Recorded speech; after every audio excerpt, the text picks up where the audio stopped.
Diet Coke Bharat से गायब हो रही है और जेनजी पागल हो गए।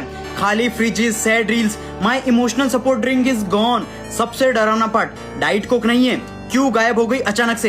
क्योंकि भारत में एल्यूमिनियम कैन शॉर्टेज चल रही है और यही से शुरू होती है भारत की most dangerous economic reality. Bharat दुनिया का सेकंड लार्जेस्ट एल्यूमिनियम प्रोड्यूसर है। हमारे पास 350 साल पुराना बॉक्साइट रिजर्व है, चीप लेबर भी है। तो फिर हम श्रीलंका और कोरिया से एल्यूमिनियम कैन्स इंपोर्ट क्यों कर रहे हैं? भारत रॉ मटेरियल बेचता है और बाकी कंट्रीज उस रॉ मटेरियल से असली पैसा बनाती है। भारत मिट्टी से निकालता है, उस एल्यूमिनियम को बनाता है, फिर वही एल्यूमिनियम यूएई को भेज देता है और यूएई सिर्फ एक फाइनल रोलिंग प्रोसेस करता है और सेम प्रोडक्ट भारत को डबल प्राइस पे बेच देता है। मतलब भारत सारा घटिया लो प्रॉफिट वर्क करता है और foreign countries high profit business ले जाती है। और यही ट्रैप सिर्फ एल्यूमिनियम में नहीं है, India pharmacy of the world है, लेकिन मैन केमिकल एपीआई चाइना से इंपोर्ट करता है। रेयर अर्थ मिनरल्स हैं लेकिन फैक्ट्रीज नहीं। आयरन ओर है लेकिन बुलेट ट्रेन स्टील इंपोर्ट करता है। हम रिसोर्सेज में अमीर हैं लेकिन वैल्यू क्रिएट में गरीब हैं और इसी वजह से भारत में छोटे बिजनेसेस स्लोली बर्बाद हो रहे हैं। एक इंडियन फैक्ट्री को एक्सपेंसिव रॉ मटेरियल मिलता है लेकिन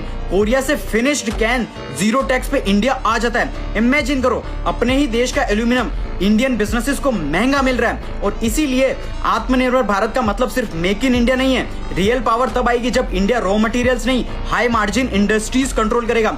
धर्म बचाना है, रिलीजन बचाना, छोटी जाति कास्टिज्म करने से कभी पावरफुल नहीं बनेगा, क्योंकि फ्यूचर उन कंट्रीज का नहीं है जिनके पास रिसोर्सेज है। आज पावरफुल कौन है? China, America. क्यों? क्योंकि एआई और टेक और वैल्यूएबल स्किल्ड लोग हैं उनके पास। अगर एआई स्किल सीखनी है तो मुझे फॉलो करके कमेंट कर दो एआई और मेरी बायो से सीखो जल्दी सब कुछ।